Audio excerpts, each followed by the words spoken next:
Olá a todos, sejam muito bem-vindos à Tribo Astral e a mais um encontro de Como Está o Céu. Para quem não me conhece, o meu nome é Karina Coelho e sou astróloga.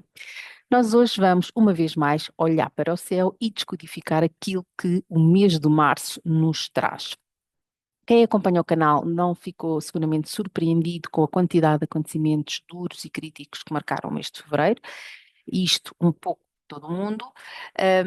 Fevereiro despediu-se, aliás, com um evento, não é, que se fez notar e que está a gerar grande preocupação, nos vários cantos do planeta. E estou-me a referir, ao ataque dos Estados Unidos e, de Israel ao Irão. Reparem que levamos 2 meses apenas, de 2026, e já assistimos ao impensável.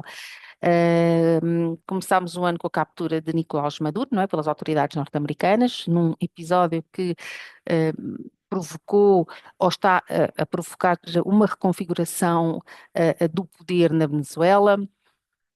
Tivemos também, agora em fevereiro, a morte de El Mencho, que é o líder já faleceu, o líder do principal cartel de narcotráfico do México. Também, neste último mês de fevereiro, começou a criar-se uma tensão crescente entre os Estados Unidos e Cuba.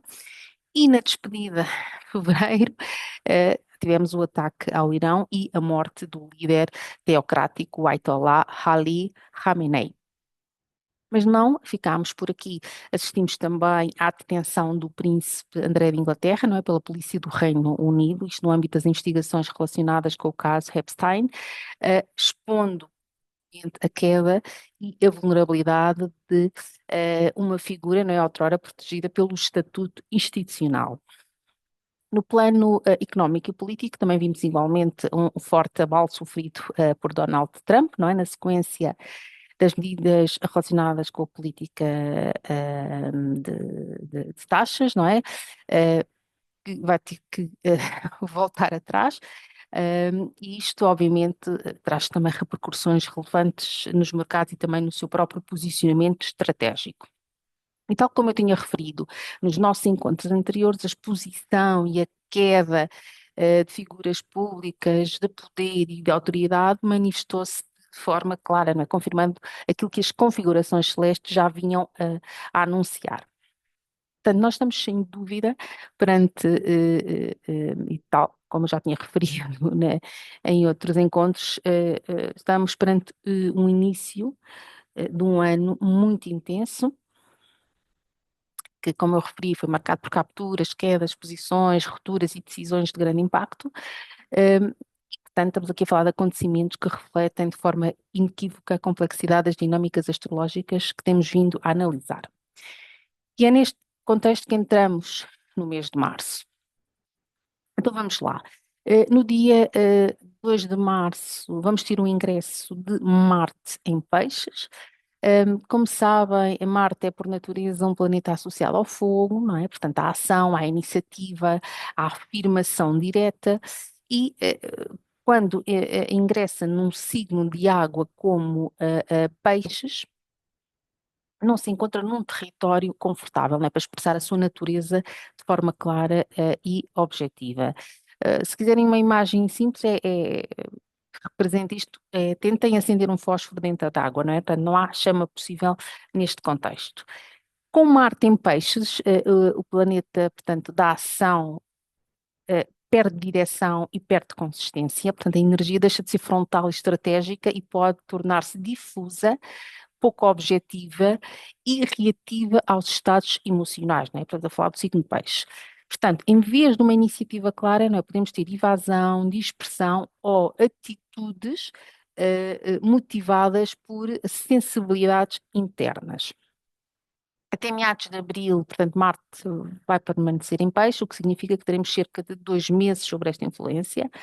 Portanto, tenham presente é que não se trata de uma ausência total da ação, mas de uma ação menos direta, não é? Portanto, menos assertiva e muito mais permeável ao ambiente emocional. No dia 3 de março temos um dos grandes acontecimentos do mês. Às 11 horas e 34 minutos, hora de Lisboa, vai-se dar um eclipse lunar a 12 graus e 51 minutos de Virgem. Neste caso, podemos considerá-lo um eclipse total, não é? Porque os nodos lunares encontram-se a 8 graus do eixo peixe-virgens, portanto, o nó norte está a 8 graus de peixe e o nó sul está a 8 graus de virgem, enquanto que os luminares, ou seja, o Sol e a Lua, estão a 12 graus. Portanto, os nodos estão apenas a 4 graus dos luminares. Eu recordo que, para que exista o fenómeno do eclipse, os nodos têm que estar a menos de 15 graus dos luminares. Caso contrário, estaríamos apenas, neste caso, perante uma lua cheia comum. Um, e, obviamente, também recordar, e é importante sublinhar, que um eclipse lunar dá-se sempre com uma lua cheia. A lua cheia fala-nos de culminação, de processos que chegam ao seu ponto máximo, de algo que é iluminado e exposto. Contudo, tratando-se de um eclipse, há aqui uma nuance importante. A simbologia do eclipse fala também de ocultação, não é? Portanto, algo que deveria ficar, teoricamente, plenamente visível, estamos a falar de uma lua cheia, pode não ser totalmente revelado, ok? Porquê? Porque a lua, que é o símbolo deste fenómeno, ficará temporariamente encoberta e isto altera e traz outra nuance à leitura, portanto, e à interpretação deste eclipse.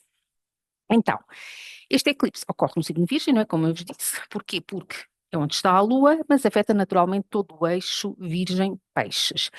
O dispositor do eclipse é Mercúrio, não é? Portanto, por ser o regente de Virgem, e aqui encontramos um ponto crítico. Porquê? Porque Mercúrio, portanto, está em Peixes neste momento, onde se encontra em exílio e em queda.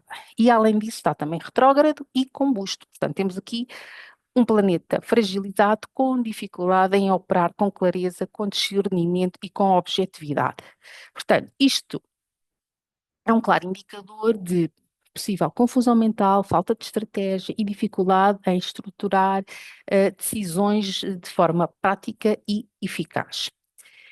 Os temas de Virgem, obviamente, com este eclipse vão ficar em cima da mesa. E quais são os temas de Virgem? Organização, saúde, rotinas, trabalho, método, eficiência, ordem. Por isso, quem estiver neste momento a ponderar decisões estruturais nestas áreas deve agir com muita prudência. Tem sido frequente ouvir relatos de cansaço extremo, isto na minha consulta, tem-me relatado ultimamente muito cansaço extremo, limite a nível laboral, pessoas que querem deixar o trabalho, que sentem uma certa urgência em romper, que ponderam dar um salto sem, e muitos deles sem um plano B. Eh, e este não é um momento favorável para decisões precipitadas. Por mais intensa que seja a sensação, esta sensação de urgência, é aconselhável esperar por maior lucidez mental, maior clareza e maior sentido prático antes de tomar uma decisão e, portanto, antes de agir.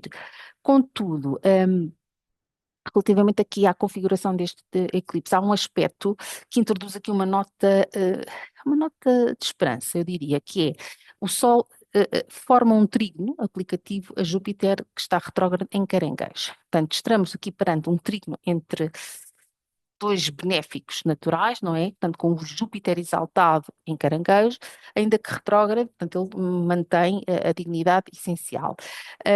E este aspecto, na minha interpretação, sugere aqui proteção e potencial de crescimento associado aos temas de Virgem, não é? Que é os temas que estão aqui em causa neste eclipse. E então, o que me parece indicar é que pode não haver uma clareza imediata, não é neste momento, mas existe um suporte estrutural. E, portanto, quando Júpiter retomar o movimento direto e Mercúrio recuperar força, os processos tenderão a tornar-se mais fluidos e mais claros. Naturalmente, estamos aqui a falar de uma interpretação de caráter geral, não é? Portanto, convém sempre, e gosto sempre de recordar, que cada mapa é um único e cada carta é uma carta. Portanto, o impacto efetivo deste eclipse será sentido de forma mais significativa por quem estiver na carta natal ou na carta da revolução solar do ano ou nas progressões secundárias, por exemplo, planetas, sobretudo os pessoais, bem como os nodos ou os ângulos. Portanto, os ângulos são o ascendente, o descendente, o meio do céu e o fundo do céu, em orbe com os 12 graus de Virgem ou de Peixes. Eu, nos eclipses, não dou mais que 2 graus de orbe.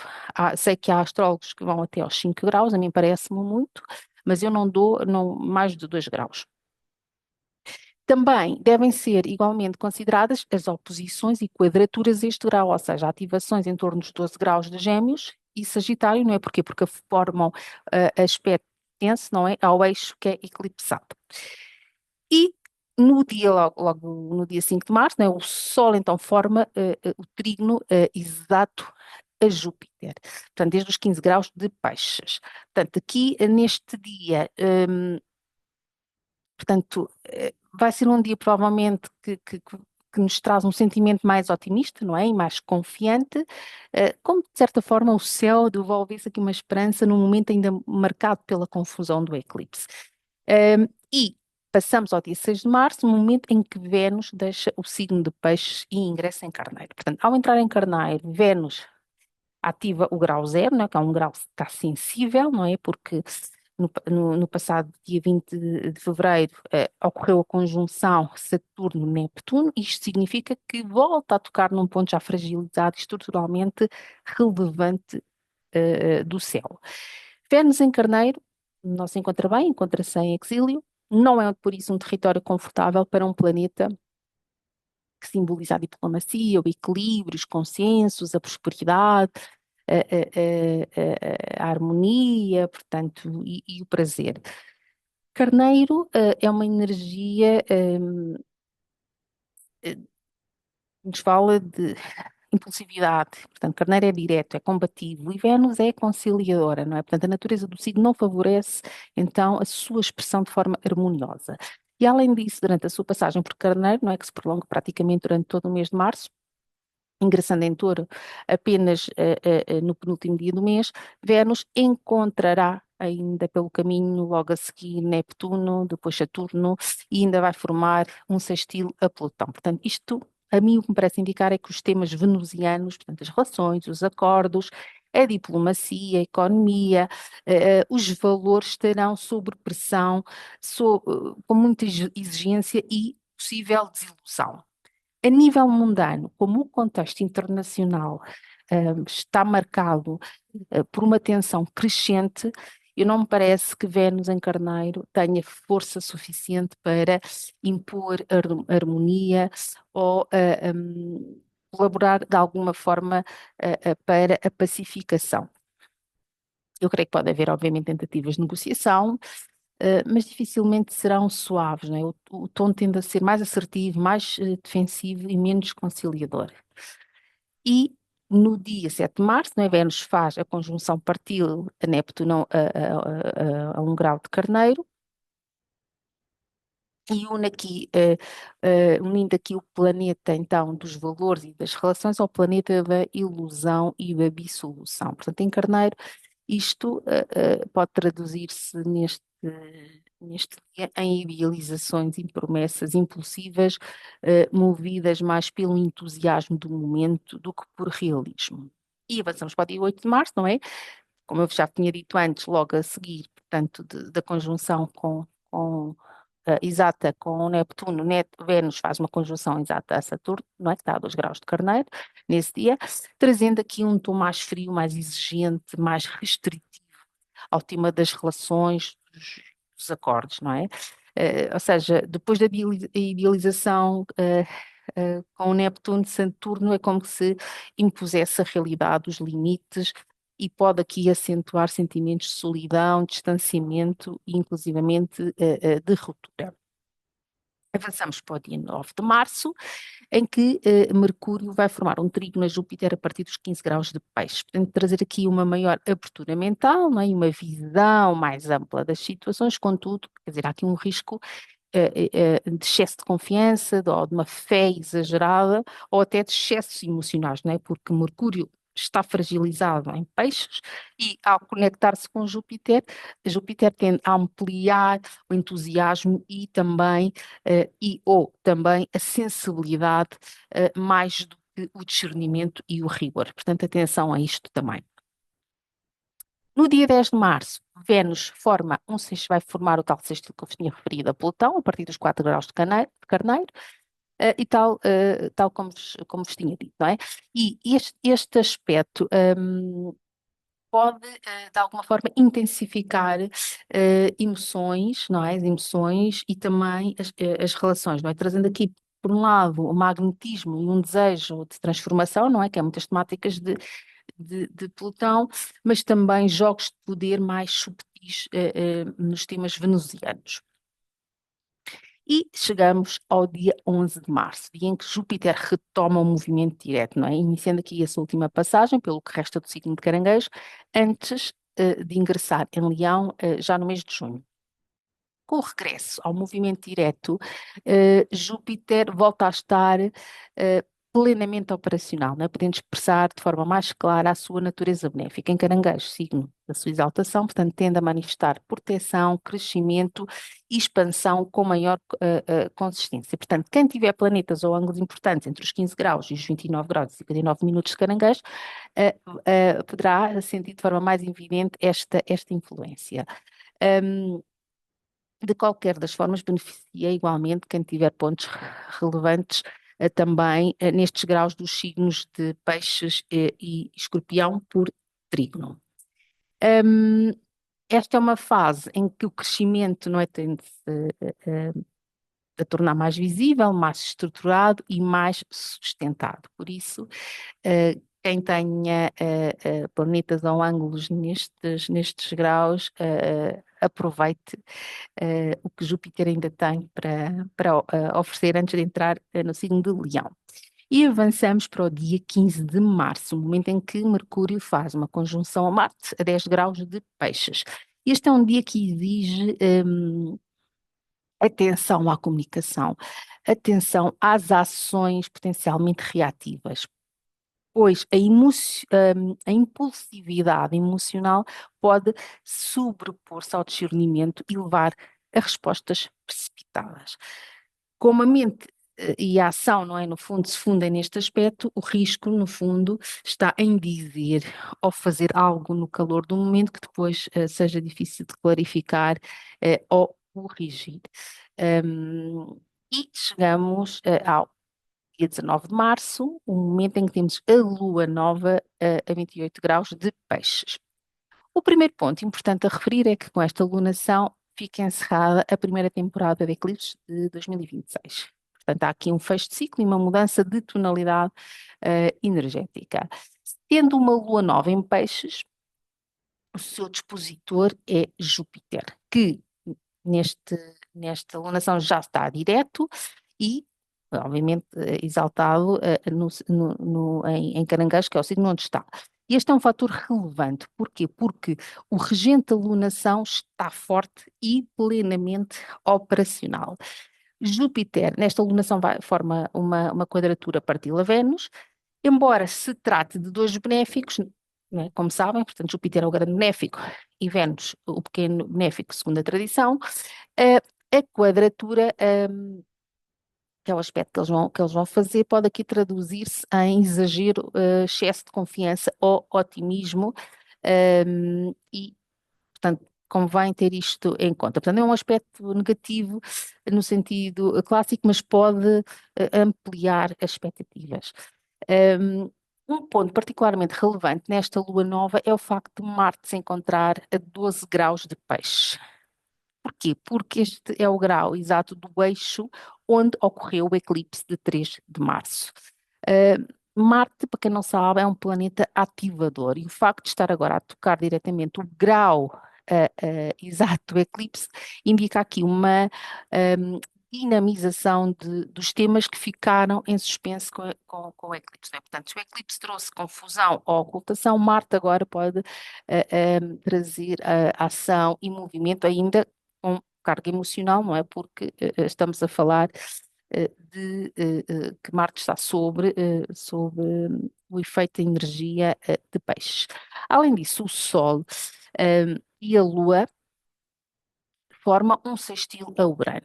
Isto sugere aqui abertura à mudança e possibilidade de fazer ajustes que talvez não tenham sido e provavelmente não foram possíveis fazer lá atrás no início do mês. Portanto, se o eclipse marcou um ponto de tensão e indefinição, não é? Portanto, esta lua nova parece indicar que se abre espaço para começar a agir, ainda com e repito isto para sermos conscientes, ainda com sensibilidade pisciana, não é? Mas, por outro lado, com maior consciência do caminho a seguir. E avançamos para o dia 20 de março, um dos momentos mais importantes do mês. Porquê? Porque é o dia em que o Sol ingressa a 0 graus de Carneiro, marcando aqui o início do novo ano astrológico.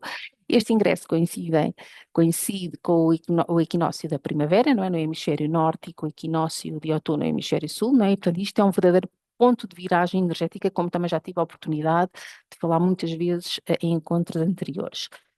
A nível mundano, este momento é absolutamente fundamental, porque a carta levantada para o ingresso do Sol a 0 graus de Carneiro permite analisar as tendências coletivas e os temas que estarão ativados para os países ao longo do novo ano astrológico. É particularmente significativo verificar que esta carta apresenta uma forte concentração de planetas em Carneiro. Portanto, além do Sol, vão encontrar-se neste signo Saturno, Vênus e a Lua. Portanto, concentrando aqui muita energia, não é? Energia aqui num signo cardinal de fogo associado aqui aos inícios, ao impulso e à afirmação. Portanto, isto está totalmente alinhado com os grandes movimentos estruturais de 2026, não é? Com a conjunção de Saturno-Neptuno a 0 graus de Carneiro, não é? Que foi em fevereiro e que marca, ou que marcou, melhor dizendo, o início do novo ciclo coletivo e também com a entrada definitiva do Urano em Gêmeos, que vai ocorrer em abril, onde irá permanecer durante cerca de 7 anos. E, portanto, não há dúvida que tudo aponta para um novo ciclo coletivo já em andamento. Carneiro é ação, Carneiro é movimento, é iniciativa e também confronto, mas também assertividade, não é? Também coragem e capacidade de decisão. E, portanto, sendo um signo regido por Marte, não é? Estamos aqui a falar de liderança ativa e de um posicionamento claro. Contudo, é fundamental olhar para a condição de Marte, que é o regente desta carta.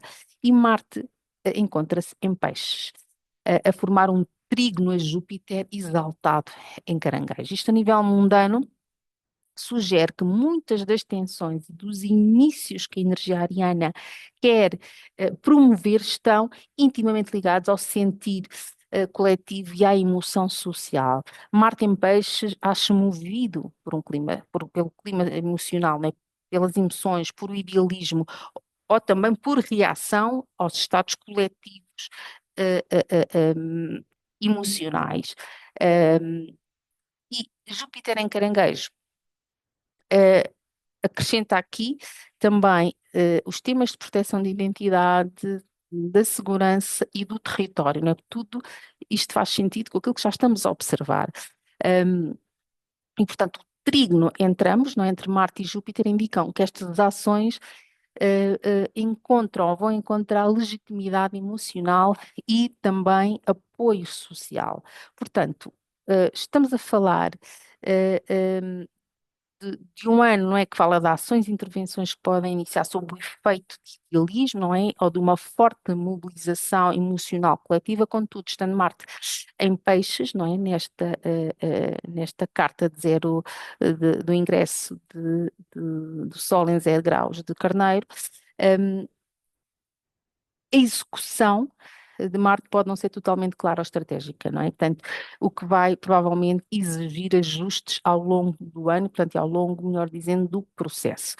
Assim, 2026 apresenta-se como um ano de inícios, não é? De aceleração e de afirmação.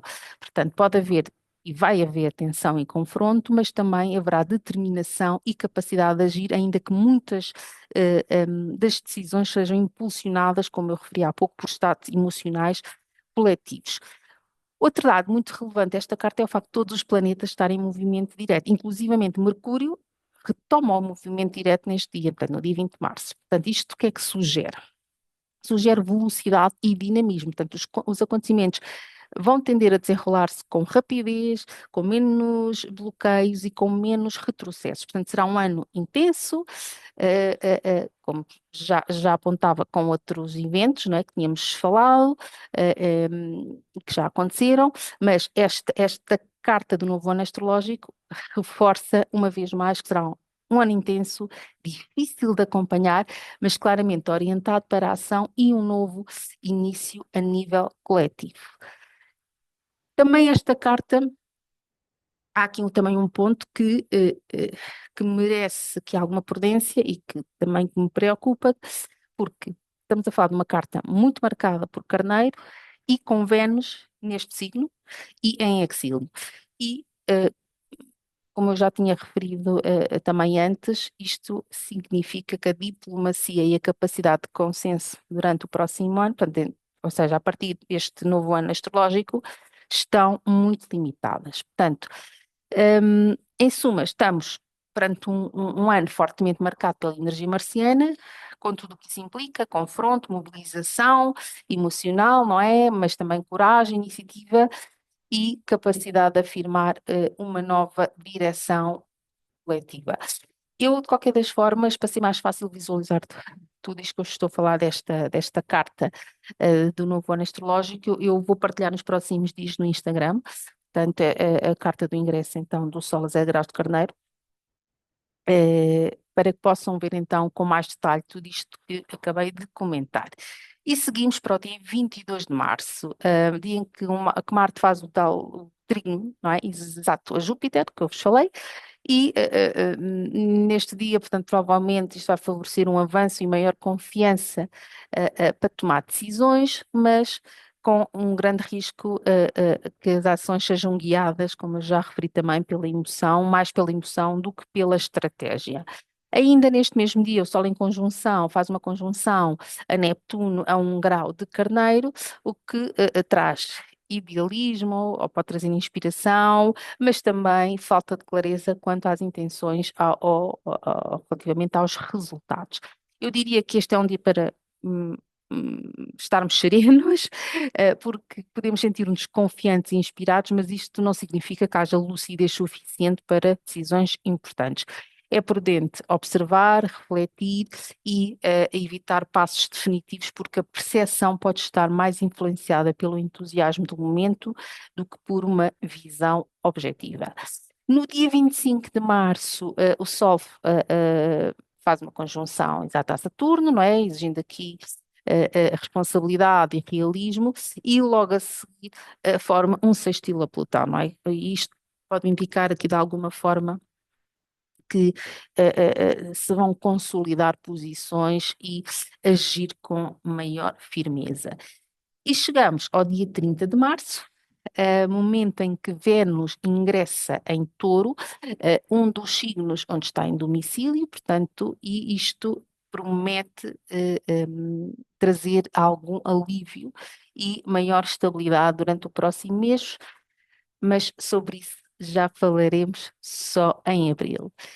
Espero mais uma vez que esta informação vos ajude a perceber o movimento dos céus, mais do que o movimento dos céus, a relação entre os movimentos do céu e os movimentos da Terra. Despeço-me com um beijo enorme e até breve. Tchau, tchau.